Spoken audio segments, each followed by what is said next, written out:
माँ का कर्ज। 72 साल की मीना जी अकेली गांव में रहा करती थी। उनका एक ही बेटा था जो कि शहर में रहा करता था। आज वह अच्छी नौकरी कर रहा था। उसके पास नौकर चाकर बंगला गाड़ी सब कुछ था। वह करोड़ों का मालिक हो चुका था। लेकिन उसकी माँ अकेले गांव में रहा करती थी।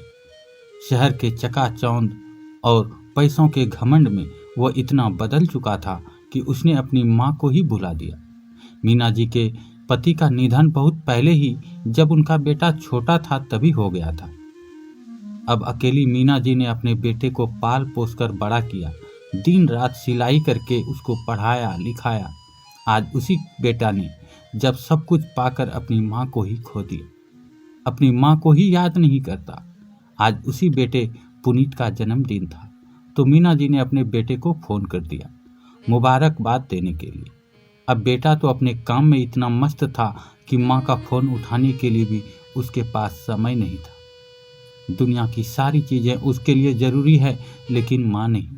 बार बार लगातार कई बार मीना जी अपने बेटे को फोन करती है, लेकिन बेटा फोन नहीं उठाता।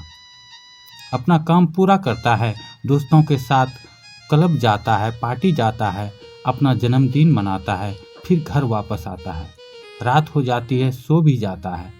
काफ़ी रात होने के बाद माँ ने फ़ोन किया। अब बेटा झुंझला होते हुए फ़ोन को उठाता है। माँ, तुम्हारी समस्या क्या है? क्यों तुम बार बार फ़ोन कर रही हो? और रात को फ़ोन करने का क्या मतलब? क्या ज़रूरत थी? मैं तो सो रहा हूँ ना।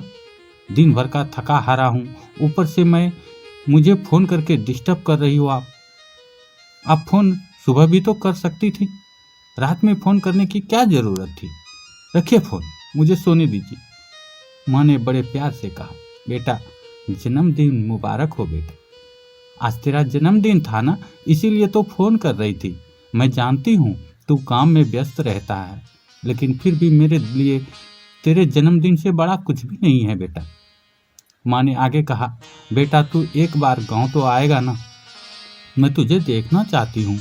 बड़े दिन हो गए तुझे देखे हुए बेटा। जल्दी से घर आ जा बेटा, मैं तेरा इंतजार कर रही हूँ। यह कहते कहते मीना जी रोने लगती है। उसकी आंखों से आंसू बहने लगते हैं, गला रूंझ जाता है। अच्छा मैं आऊँगा, ठीक है, मैं कल ही आ रहा हूँ, अब बस करो। अपने बेटे की आने की खबर सुनकर माँ तो जैसे दीवानी ही हो गई। बेटे से फ़ोन रखा। अब माँ को तो रात भर नींद ही नहीं आई कि मेरे बेटे कल सुबह आने वाले हैं। अब वह बेटा अगले दिन माँ के पास गांव आता है। माँ अपने बेटे को देखते ही गले लगा लेती है। मेरा बेटा, कितने दिनों बाद मैं तुझे देख रहा हूँ। मीना जी अपनी सारी ममता उस बेटे पर लुटाने लगती है। इस ममता का असर उस बेटे पर जरा भी नहीं हुआ। उसे तो अपनी धन दौलत का घमंड था। उसे तो वह बूढ़ी माँ अच्छी ही नहीं लग रही थी। उसे तो अपने स्टेटस की चिंता हो रही थी। उसने अपने पैसों का घमंड में अपनी माँ से कहा, माँ तू हमेशा कहती है ना कि माँ का कर्ज कोई नहीं उतार सकता, लेकिन माँ मैं तेरा कर्ज जरूर उतारूंगा। बोल तुझे क्या चाहिए? रुपया पैसा, बंगला गाड़ी, सोना चांदी, क्या चाहिए तुझे? एक बार बोल, अभी के अभी बोल। तेरे सामने सारी चीजें लाकर रख दूंगा। अब बेटे की बात सुनकर माँ ने कहा, बेटा रुपया पैसा, बंगला गाड़ी, ये सारी चीजें मुझे नहीं चाहिए। इससे मेरा कर्ज नहीं उतरेगा बेटा। मेरी ममता का कर्ज तुझे उतारना ही है तो मुझे 3 काम करने के होंगे। अगर ये 3 काम तू कर लेगा, इसमें तू सफल हो जाएगा, तब मैं समझूंगी कि मेरी इस परीक्षा में तू सफल हो गया। मेरा कर्जा तूने चुका दिया। बेटा बोला, जल्दी से बताओ क्या है वो 3 काम। मैं उसको किसी भी तरीके से जरूर पूरा कर दूंगा और तेरा कर्ज उतार के रहूंगा। और फिर बाद में आप मुझे मत कहना कि माँ का कर्ज कोई नहीं उतार सकता। मुझे ये कहकर उल्हाने मत देना। अब माँ ने अपने बेटे का पहला काम दिया और कहा, बेटा तुम 5 किलो का पत्थर एक कपड़े में लपेटकर अपने पेट पर बांधना है और उस पत्थर को 24 घंटे के लिए अपने पेट पर ही बांधे रखना है। अगर तूने ऐसा कर लिया तो इस परीक्षा में तू सफल हो जाएगा। बेटे ने कहा, ठीक है। अब वह बेटा 5 किलो का पत्थर लेकर कपड़े में लपेटकर अपने पेट पर बांध लेता है। अब वो 1 घंटा होता है, 2 घंटा होता है, उस बेटे को वह पत्थर भारी लगने लगता है। अब इसी तरह 2-4 घंटे बीतते बीतते वह परेशान सा हो जाता है। माँ ने यह भी कहा था कि उस पत्थर को बांधे हुए तुम्हें अपना सारा काम भी करना है। जो कुछ भी करना है उस पत्थर को बांध कर ही करना है। अब वह बेटा अपना पूरा काम पत्थर को बांध कर करता है, लेकिन अंत में आते आते वह इतना परेशान हो जाता है कि पत्थर को खोल कर रख देता है और कहता है, माँ इतना भारी पत्थर मुझसे नहीं बांधा जाता। अब माँ ने कहा, बेटा तू अपनी पहली परीक्षा में तो फेल हो गया। यह पत्थर तू 5 घंटे तक अपने पेट पर बांध नहीं रख सका और मैंने तुझे 9 महीने इस पेट में रखा और बिना थके बिना झुंझलाहट के पूरा सब काम भी किया और तुझे वो पत्थर अपने पेट पर बांधे 24 घंटे भी नहीं हुए। अब इस चीज़ की परवाह उस बेटे पर नहीं पड़ा। उसने कहा, अच्छा ठीक है, तू मुझे दूसरा काम दे, मैं उसको ज़रूर करूँगा। माँ ने कहा, ठीक है, मेरा दूसरा काम यह है कि आज रात तू मेरे कमरे में ही सोएगा। बेटा बोला, ठीक है, इसमें क्या है, आज के लिए मैं तेरे कमरे में ही सो जाता हूँ। अब जब रात होती है तो बेटा अपनी माँ के कमरे में सो जाता है। जैसे ही बेटे को नींद लगती है, माँ ने कहा, बेटा मुझे प्यास लगी है, ज़रा 1 गिलास पानी तो पिला देना। अब बेटा जल्दी से उठता है और माँ को 1 गिलास पानी लाकर दे देता है। माँ उस पानी को थोड़ा सा पीती है और बाकी बची पानी बेटे के बिस्तर पर गिरा देती है, जिस जगह पर वह बेटा सोया हुआ था। अब यह देखने के बाद बेटे ने कहा, माँ तुम पागल हो गई हो क्या? मैं जहाँ सो रहा हूँ वहाँ तुमने पानी गिरा दिया। माँ ने कहा, अरे बेटा अब बुढ़ापा आ गया है ना, समझ नहीं आया, गिर गया। जैसे तैसे करके उस गीले स्थान पर वह सो गया। अब जैसे ही बेटे की आंख लगने लगती है, नींद का झोंका अपने आने लगता है, तो माँ ने उसे फिर से आवाज़ लगाई और कहा, बेटा प्यास लगी है, 1 गिलास पानी तो पिलाना। अब बेटे ने कहा, मैंने अभी तो तुझे पानी पिलाया था, इतनी जल्दी तुझे प्यास कैसे लग गई? माँ बोली, बेटा गर्मी इतनी ज़्यादा है कि प्यास बहुत तेज लग रही है, प्यास के मारे मेरा गला सूख रहा है, तू पानी पिला दे। अब बेटा यह सुनने के बाद अपनी माँ के लिए फिर से पानी लाता है। माँ ने उस पानी में थोड़ा सा पानी पीती है और बाकी पानी को फिर से बेटे के बिस्तर पर गिरा देती है। अब यह देखने के बाद बेटा तो जैसे झुंझला ही जाता है और तुरंत झुंझलाते हुए बोलता है, माँ तुम पागल हो गई हो, मेरा बिस्तर बार बार गीला कर रही हो। अब यह सुनने के बाद माँ ने बड़े प्यार से जवाब दिया, बेटा बूढ़ी हो गई हो ना, चीज़ें समझ में नहीं आती, आँखों से दिखाई भी कम देता है। अब बेटा भी यह सुनकर चुप हो गया। अब इसके बाद वह बेटा फिर से सोने लगा। अब कुछ समय ही बीतता था कि बेटे की नींद आने लगती है। जैसे ही उसे फिर से नींद आती है, फिर से उसे माँ ने आवाज़ लगाया, बेटा मुझे प्यास लगी है, 1 गिलास पानी और दे दो ना। अब तो बेटे की गुस्से की सीमा ही नहीं रही।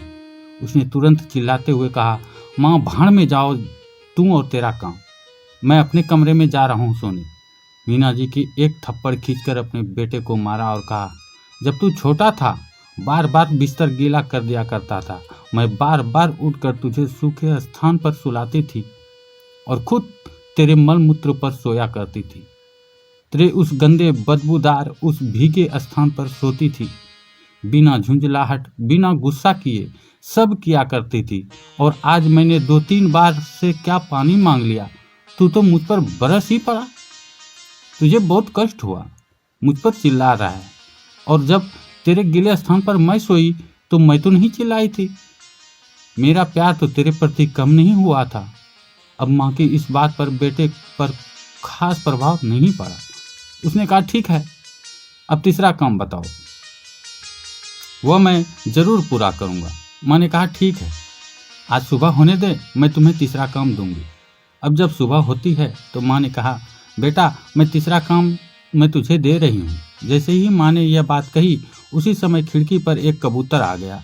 माँ ने अपने बेटे से पूछा, बेटा क्या है? बेटा बोला, माँ ये कबूतर है। माँ ने कहा, बेटा यह क्या है? बेटा ये फिर से बोला कि माँ ये कबूतर है, कहा था ना कबूतर है। अब माँ ने तीसरी बार फिर पूछा, बेटा ये क्या है? अब बेटा चिल्लाते हुए बोला, माँ तुम्हें समझ में नहीं आता? मैंने एक नहीं कई बार कहा, मैंने कहा ना कि ये कबूतर है, बार बार क्या पूछ रही हो एक ही बात? माँ ने फिर से पूछा, क्या है बता देना। कबूतर है, कबूतर है, बस अब समझ में आ गया। माँ ने तुरंत अपने बेटे को जवाब दिया, बेटा बचपन में एक ही बार तू मेरी गोद में बैठा था, उस समय खिड़की पर एक कबूतर आ गया। तुमने पूछा, माँ ये क्या है? मैंने कहा, बेटा कबूतर है। फिर तुमने दूसरी बार पूछा, माँ ये क्या है? तब भी मैंने कहा, बेटा कबूतर है। तुमने ये बात 20 बार मुझसे पूछा बिना रुके, माँ ये क्या है, माँ ये क्या है। और मैं हर बार बड़े प्रेम से, बड़े प्यार से तुझे चूमते हुए, लाड़ करते हुए यही जवाब दिया कि बेटा ये कबूतर है।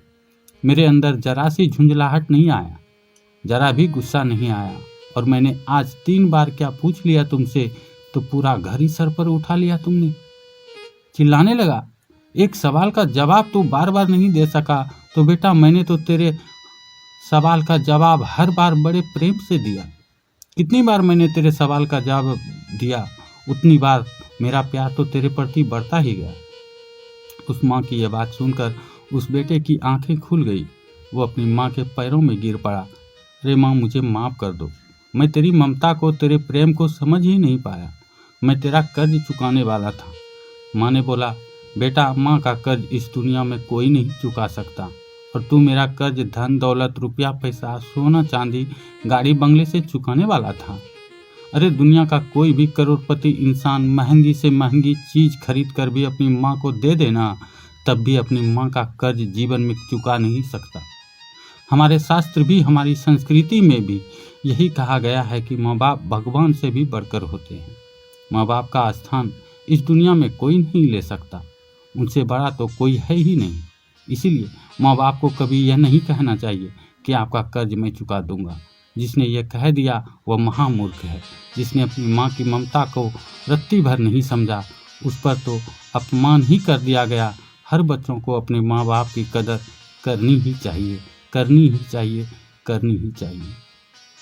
धन्यवाद दोस्तों। कहानी कैसी लगी कमेंट में ज़रूर बताइएगा। राधे राधे, जय श्री कृष्ण।